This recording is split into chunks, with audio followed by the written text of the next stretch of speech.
Thank you, Mr. Speaker. May I just take this opportunity first, Mr. Speaker, to join with the rest of the House and acknowledge the passing away of Lady Raiha Mahuta.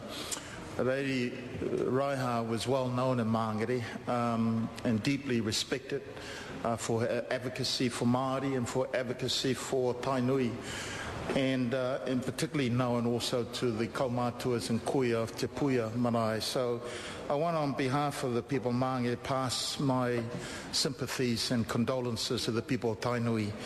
And as we say in Samoa, ia manuela malanga, which is to say farewell and may you have a safe journey beyond the veil.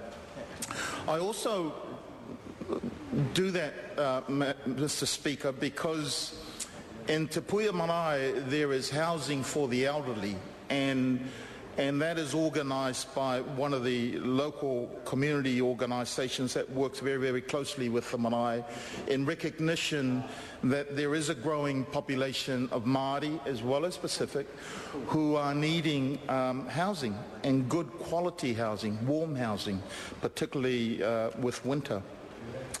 And so there is a group of Māori and Pacific that will be affected by the changes that the Residential Tenancies Amendment Bill brings about.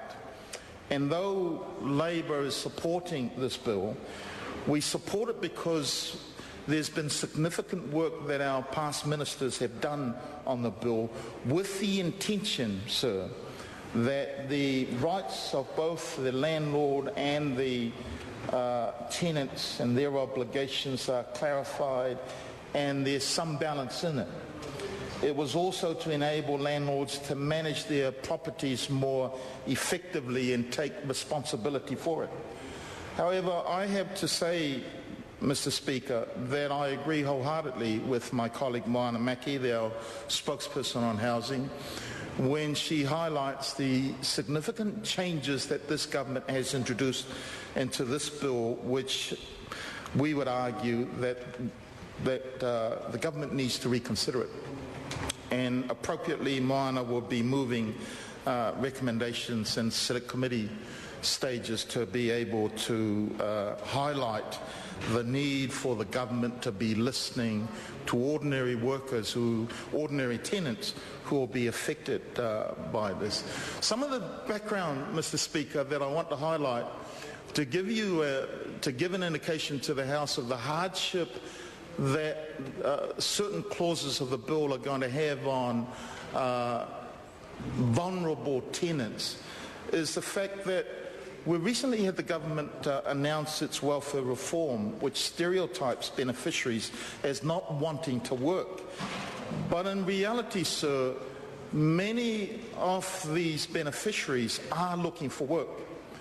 And I know in Māngere, we have people that come into the office consistently, one, to line up to try and find appropriate housing. And the fact of the matter is, housing in the private sector is generally unaffordable, particularly if you're on low income. Two, there is Housing New Zealand is probably one of the biggest landlords in Māngere and other parts of Manukau City. And so the letting fee that the government has now decided to put back into the legislation is going to have a detrimental impact on many of these vulnerable communities. The government says the issue of letting fees is complex and difficult, but instead of, I suppose, focusing on how it's going to impact on vulnerable communities, they've instead says, well, let's allow all property managers and real estate agents to charge a fee. They argue that this will encourage competition, but we don't accept that argument. In fact, the members of the Select Committee who heard submissions of this, they themselves believe, and I quote from what's in the report, that allowing all letting agents to charge a letting fee will result in reduced choices of housing for people unable or unwilling to pay letting fee. Our position, Mr. Speaker, is that we support removing the unfair advantage that real estate agents have over property management companies, whereby real estate agents can charge tenants a letting fee, but property managers cannot. And we believe that that by removing that letting fee, sir, this will fairly allow what do you call an equal environment, economic environment, and it removes, sir, probably some of the upfront barriers to some tenants finding appropriate accommodation. By prohibiting that letting fee, sir, it would reduce the need for benefit advances to cover letting fees for some families, especially in light of the recent government reforms on the welfare system, where sole parents may find themselves at a disadvantage from these reforms. It will also reduce pressures on social housing from tenants who can afford private sector tenancy costs, but not the cost of bond and letting fee, as my colleague has aforementioned. So I want to emphasise, sir, that by removing the letting fee, it ensures all property managers can compete on an even playing field with real estate agents, as they submitted. The property management companies were primarily motivated, sir, by the concerns about anti-competition in the market. And so their view was either remove it or put it in place for all. Now, I would have thought a government that talks about wanting to look after the vulnerable and wanting to support those in need would look at removing it, but instead it put it back in. The other issue that I'd raise, Mr. Speaker, is the boarding houses and the vulnerable tenants. In my electorate, there are several boarding houses there. We understand from those who made submission that one of the issues, the ongoing issues that proprietors of boarding houses have to cope with is boarders with mental health issues. And these people also suffer disproportionately if evicted. And so it is our desire that every effort be made to resolve the situation first, with eviction only being used as a last resort. And we heard from other social organisations who say that it was probably preferable for the proprietors to be able to make connections with their organisations who can help them deal in situations where people with mental health disabilities might be posing a risk on others.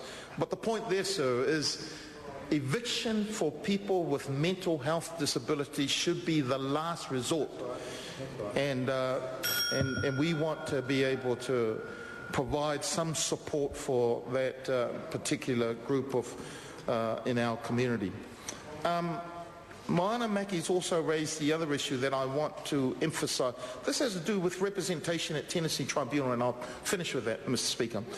The Clause 63 amends Section 93 of the Act, and that sets out the circumstances which a party may be represented by a council or represented at the Tenancy Tribunal. But the Act that the government now is providing raises the monetary threshold from $3,000 to $6,000 before one has the right to be represented by a lay representative or council. Sir, most of the people that will take up grievances for the Tenancy Tribunal are dealing with matters below $3,000. And I think what we're wanting is that we want to see this threshold removed altogether or lowered for the sake of vulnerable tenants. And we would appreciate that even though the tribunal is established to provide low cost and expeditious resolution of disputes, we don't believe that that should override the right for many of these vulnerable tenants to have a fair hearing. And some of these tenants, Mr. Speaker, will not be comfortable, like you and others, to sit in a tribunal situation. Many of them have never experienced that. And so, again, I emphasise, if this government is genuine, is genuine about helping vulnerable people, then they need to seriously look at making the appropriate amendments in the bill, rather than putting more pressure on vulnerable workers as they have done with the more recent reforms on the welfare system? Gareth Hughes.